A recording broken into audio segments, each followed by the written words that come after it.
Martinique is a verdant Caribbean island, known for exporting bananas and welcoming tourists seeking a tropical paradise. But for locals, it's a different, more complex story. More than a quarter of residents in the French territory are poor, twice the rate of in mainland France. And a trip to the supermarket offers a snapshot of their struggles. Let's start with something as basic as water. Christelle Marie-Sant is buying it in bottles because the water in the tap at home is yellow tinted. But she balks at the price she has to pay. Des packs d'eau parce que mon mari il est à l'hôpital, donc je lui ramenais de l'eau. Et on prend que le strict nécessaire en fait dans les grandes surfaces parce que c'est trop cher. Some residents accept these higher prices, crediting French government subsidies, saying they help to raise living standards. But official data shows that prices for food products there are on average 40% higher than here in mainland France. Now, it makes sense that if you live on a small, faraway island, you might pay more for products brought from across the ocean. But that alone doesn't explain the gap. And in Martinique, there is something deeply intertwined with questions of race and class and the territory's colonial past.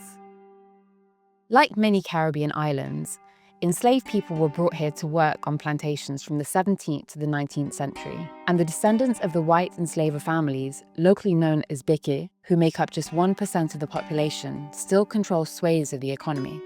The largest commercial groups in the supermarket sector are accused of anti-competitive practices that contribute to the high prices. The mistrust of Maine's water in Martinique is compounded by the island's history with a toxic pesticide used on banana plantations until 1993, called chlordecone. And the businessman who imported the pesticide was also from a Beke family. The French government has concluded that chlordecone seeped into the soil and food there, contaminating nearly the entire population, and has said that it is linked to the risk of developing prostate cancer. An official from the French Geological Survey in Martinique acknowledged this mistrust. He said that tap water is drinkable, but there are problems with water outages due to leaky infrastructure, and that the discoloured water is due to old piping and a lack of maintenance. The water story doesn't end there, though. Though Le Fort is one of the cheaper water brands on the island, it costs double an equivalent product in supermarkets around Paris. And it is locally bottled by a firm owned by another descendant of a 19th century enslaver.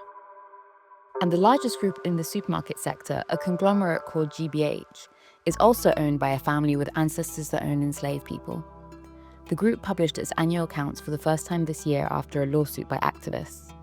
C'est plus l'État que voilà, c'est la faute à l'État, hein, c'est je sais pas. Je vois pas qui d'autre. L'État, il y a les béquets aussi, hein, mais bon, voilà, si les béquets ils ont pris cette aise-là, c'est qui leur a donné, c'est bien l'État, non? A director of GBH told Reuters the firm was in an extremely intense competitive environment, and that the company published its accounts because times had changed and there was pressure for transparency. He said that reparations for slavery should be symbolic. The French Overseas Ministry referred us to its minister's recent visit to Martinique, where he called on businesses to be more transparent about their profits, and he committed to bring in a law to fight anti-competitive practices. The Élysée did not answer our request for comment, but a local official did. Serge Letchmy leads Martinique's regional government.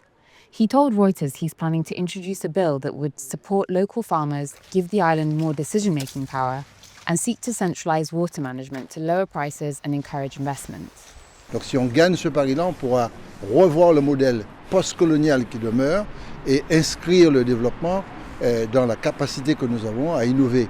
Et il faut aussi que la France accepte d'arrêter de tutéliser à partir de Paris et laisser les pays d'outre-mer se développer en toute harmonie avec la diplomatie territoriale extérieure.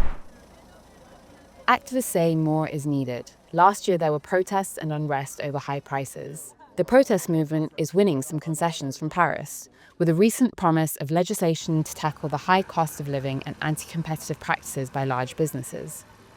Now activists say that they're planning fresh demonstrations.